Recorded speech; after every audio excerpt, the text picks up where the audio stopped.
Hi there, my friends. Welcome again to Indian Story Read Along.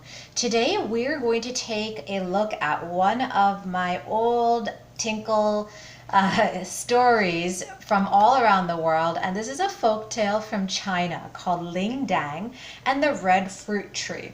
As you can see, this cover here is completely detached from the rest of the book, and it's gonna fall apart soon. So this is from the November 1998 issue of Tinkle, the first week of November. Let's get started. Ling Dang and the Red Fruit Tree. Ling Dang and the Red Fruit Tree, a reader's choice based on a Chinese folktale sent by H.F. Carolyn Liu, and the illustrations are by Chengdu. Ling Dang lived with his stepmother and his little stepbrother Baodan. So the stepmother is saying, "Hurry up and bring the hay in, Ling Dang." And he's saying from behind that bale of hay, "Yes, mother."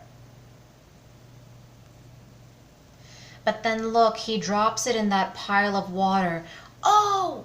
And then the mother says, "You clumsy boy, you wet all the hay. You can go to bed without supper." Ling Dang's stepmother did not love him very much, but little Baodan did. He goes, "Psst, Ling Dang, I have brought a piece of bread for you." And he says, "Thank you, Baodan, but if mother comes to know..." But the little boy did not care and would help Ling Dang whenever he could. One day, Ling Dang asks, "Mama, what should I do today?" And then the stepmother says, "Take the sheep to graze in Wild Wolf Gully." And Baodan says, "I'd like to go too." And stepmother says, "No, you can go later." The stepmother knew that Wild Wolf Gully was a dangerous place, and she's thinking, if the wolves get him, there'll be one mouth less for me to feed. Oh, that's terrible. Ling Dang set off with the sheep, but on his way he stopped at the cottage of an old shepherd. He says, "Grandfather, do you know where Wild Wolf Gully is?" And then the old man says, "I sure do. There's good green grass and sweet spring water. But there are also red-eyed wolves that can tear you to bits." And then he says, "Can you teach me how to deal with the wolves? I must have good pasture for my sheep."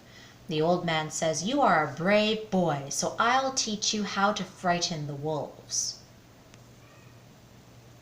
The old man cupped his hands and blew hard through them. "Roar!" "Oh," says Ling Dang, "that sounds like a tiger. Even the cottage is trembling with fear." Ling Dang was a clever boy and soon mastered the sound. "Thank you, grandfather. I'll be on my way now." And then the grandfather says, "May the spirits of the mountains guide your way, my son." Wild Wolf Gully was really a beautiful place. Such green grass and no herdsmen in sight. What a pity. Ling Dang cupped his hands and roar, and it even scares the sheep down there. Bah! Then he said to the sheep, "That was to frighten the wolves, silly. Now go and graze as much as you would like." As Ling Dang climbed up a slope, he saw a fruit tree. "Looks good." And he takes some of the fruit and bites it. He goes, tastes good too. He reaches out and he says, "Let me have another one to quench my thirst." As soon as Ling Dang had finished it, he says, "It feels as if I have had a long, cool drink. My mind feels so fresh. But I'm still hungry, so I'll eat another one to satisfy my hunger." And as soon as he ate another red fruit, "I feel so full. This surely is a magical fruit that grants wishes. It understands what I say. Let me try again." Red fruit, I want to grow healthy and strong, with mighty muscles and a ruddy complexion. After he had eaten the fruit, "Ooh, I'm feeling hot and itchy. I must have a dip in the stream." Ling Dang splashed into the cool water, sploosh. And when he emerged, man, he's a giant. He's huge. His clothes are too small. His shoes are torn. And he's a big, strong man. Look at me. I am as strong as an ox and red as an apple. That evening, as the sun was setting, his stepmother looks through the door and he thinks, who is that coming with the sheep? It is a stranger. Ling Dang must have been eaten by the wolves. Good. Oh, she's very mean. But to her dismay, that means to her disappointment, he says, Mama, look at me. And Baoden says, Ling Dang. That night, Ling Dang told the story of the red fruit tree. Stepmother says, so that's how you became strong. And he says, yes, isn't it wonderful? The stepmother did not think it was wonderful at all. So the next day, Ling Dang, I want you to fetch firewood from the western hill. And he says, yes, Mama. After he had left, she says, Baoden, go to the wild wolf gully and pick all the fruit on that tree. We will eat them every day and make a wish. And then Baoden says, that will be fun. Baoden set off joyfully. The day passed, and as the sun set, Baoden's mother waited. And then Ling Dang says, Mama, who are you waiting for? And she says, for your brother to return from the wild wolf gully. And Ling Dang says, no, Mama, it was wrong of you to have sent him. And she says, Ling Dang, wait. And he says, I'm going to look for my brother. And the mother says, I'm coming with you.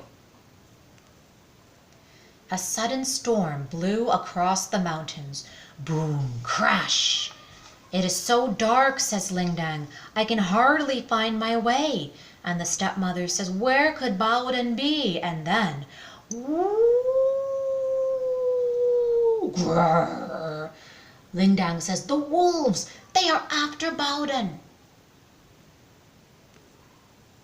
Ling Dang followed the sound of the wolves.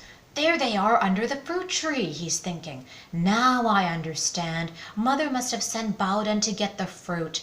And then stepmother says, do something, Ling Dang. The wolves are tearing down the tree. And Ling Dang says, don't worry, Mother. Ling Dang cupped the palms of his hands. And then soon, roar. And the wolf is thinking, what? What was that?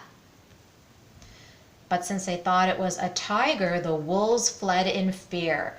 Baoden, are you there? Says Ling Dang. And then they're just running away. Yip, yip, yip, yip, yip, yip. There was no answer, so Ling Dang climbed up the tree.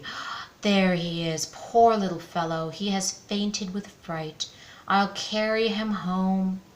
After reaching home, Baoden told them his story. And he says, and I had just plucked 2 of these fruits when the wolves attacked me. And then Ling Dang says, eat one, Mother. It will do you good. And as well, we all remember, the fruit grants the wishes that you had just been thinking about. So then Mother says, you have been good, Ling Dang. I wish I had treated you better. As she spoke, she ate the fruit and suddenly realized how cruel she had been to Ling Dang. And she hugs him and says, my dearest son, how I have wronged you. And Baoden eats a fruit and he says, I wish we always remain a happy family. And that was Baoden's wish, which, of course, came true.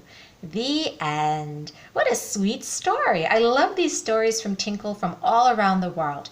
I hope you had a good time on Indian Story Read Along. Think about subscribing to our channel if you want more stories like this, and we will see you again soon.